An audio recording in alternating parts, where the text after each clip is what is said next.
Section 4.3, objections. To be honest, we don't really have many objections from clients. If they want something that's a lower specification or they want a shed, generally the website will deter them and they'll realize that they're in the wrong place. So most people who come to us know what they want. They will generally understand the cost of what they want. So it's not like they're sort of fishing in the dark. They have a clue as to what they're engaging with. They will very likely have gone to other companies and had a look at what they have to offer. Bear in mind that we are not selling the absolute top end of the market. Those are extremely expensive buildings and are often erected for the clients. You're talking, very high net worth individuals, and that's those are great. There's a great sales, and they probably make a lot of margin, but their sales volumes are low. So we've gone for you call it mass market, but it's a much more populated market, and we believe we are a competitive product and at a good price. The differences tend to boil down to just a few things. First of all, on warranties. What warranty do we offer? Well, we don't construct the building, so we really can't offer a full building warranty, but we can offer a materials warranty, and we give a year for that. Why is it only a year? Because timber, as we've already discussed, is a natural product. It will change and color and twist and crack with age. That is what it does. If there is something substantially wrong with the timber, that will show up quite early. If there's a massive there's some rotten wood or there's a massive void in it or something like that will materialize quite quickly. So that can be dealt with in the first year. What's more likely to happen? Well, of the two things, it is more likely to be a production fault. And when I say more likely, I hope there's never a production fault, but that is the greater risk to the client. So obviously, if something is cut wrong, if something doesn't fit, then that will be replaced within the first year without charge.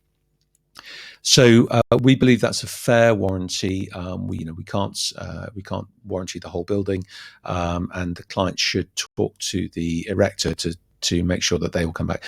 But likewise, the erector should really only be offering a sort of year's warranty. It's an initial cover to say, look, the building has been put together properly. Secondly, on finance, we talked a little bit about money just now, and most people will have the money. But for those people who are unsure, or they seem to be, you'll find that some clients start to pare away at the, can I have it without this? Can I have it without that? Well, the answer is yes, but the alarm bell should start ringing that maybe they don't have the money for the project.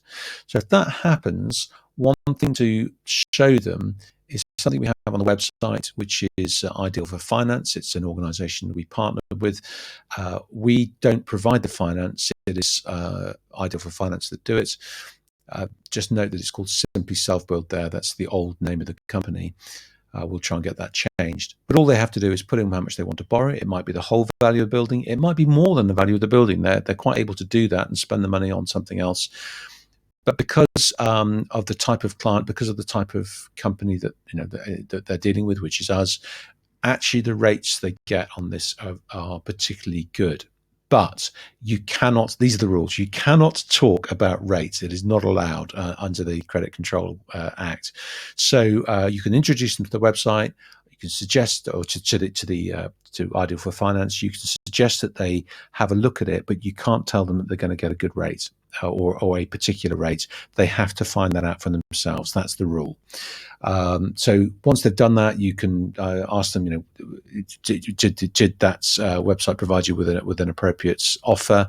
If it did, then the chance of a sale is much more likely. So look at Ideal for Finance. It's a really great offer, and it will help you get over the objection of cost.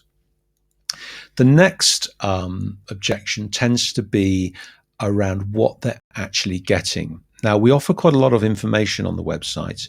Most clients don't read it.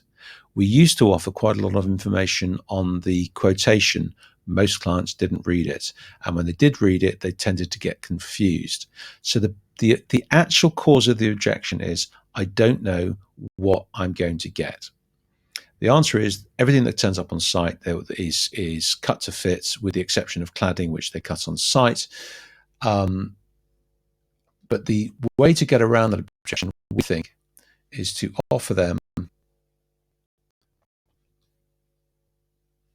hopefully, get the right thing here, something like this. This is a post and beam demonstration set, which you'll each get one of. And what it shows you is the post, the beam, the foot, the internal timber frame, and the cladding.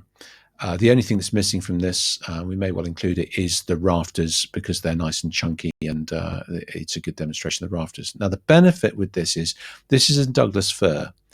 So when the client, I can't tell you how much it weighs. Well, I can't demonstrate to you how much it weighs, but these are big chunky bits of timber. This is 150 by 150. This is 220 by 100.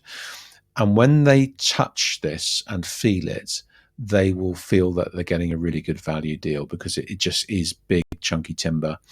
The slight benefit is, because these are small, these are short sections, it makes the timber look even bigger, which is great from a demo point of view. This foot is galvanized steel and is adjustable. They'll see that. They'll see that there's plenty of overlap on the cladding, so the likelihood of any rain coming in is very low. They'll see the quality and the thickness of the cladding. You can see that we're not talking about a fence panel. And I'm sorry about the environment here. I've put it on my desk, or a desk in the office, because it just gives you a sense of scale. So this is, you can carry these around, but really you want to put them in the back of your car and just keep them there in case the client asks about what they're getting, and then you can bring it out. So hopefully a nice little demonstration product. And if you need more little bits and pieces, do let us know, and we can provide that for your demonstration pack. So we think that's the best way to get over the issue of what am I actually going to get for my money. The final thing is it's not really around an objection, but it's a lot of clients, or some clients, want a site visit. Now, clearly, if that's local to you and you're prepared to travel sort of half an hour, that's fine, and that would be good practice. But really, when you start sort of hightailing it across the country and you're traveling 2 hours to get to a client, not only is that costing you money, but it's also eating into carbon emissions again. Go back to the vivid vision. We don't really want you to do that. So just going back to the whole Google Earth idea, organize for an online meeting with the client. You can get a Zoom account for free for up to 40. It gives you a free conference call for 40 minutes. Have a chat with the client. Talk to them about their site. So we'll go back to the village we were talking about before.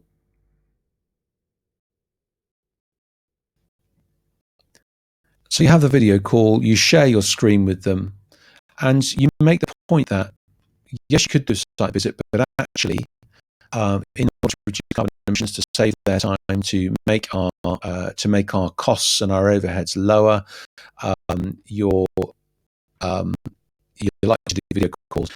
And what you often find is, let's take this building here, nice big house. It might be that the client thinks they're going to get an articulated vehicle in here and going to swing it around their driveway. Well, that might prove difficult. You can have a conversation. What we find is a 20-minute conversation with the client over Google Earth, over a Zoom call, is almost as good, if not better, than having a face-to-face meeting, because you'll very quickly ascertain whether this is a viable project. You'll understand whether there's, from the aerial view, you'll understand what the issues on access are.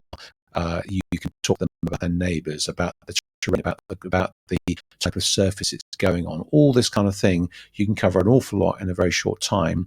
You haven't had to travel anywhere. You've saved some of your day. It might give you 3 or 4 more opportunities for other clients to engage with them. So the old sort of adage that the wheels are turning, you must be earning, is just that's just 20th century. This is the way that sales is going. They've seen you face to face. You've had a good conversation, and it actually makes us look much more proactive on environment than perhaps other companies. Now, I'm not saying you shouldn't go and have a face-to-face meeting with clients, but just beware that The more the client wants to talk, the deeper the rabbit hole you'll get into. With post and beam buildings, with garages and carports, they're fairly straightforward, simple buildings. If the client wants lots and lots of twiddly bits and changes and so on, ultimately it will probably be a no sale, because they won't be totally satisfied. What you're after is a client who wants pretty much the standard building with some very basic changes in dimensions, and they want it fairly quickly. That's the ideal. So just be aware of doing site visits. It could cost you a lot of time and get you quite, move you away from other clients who need the attention.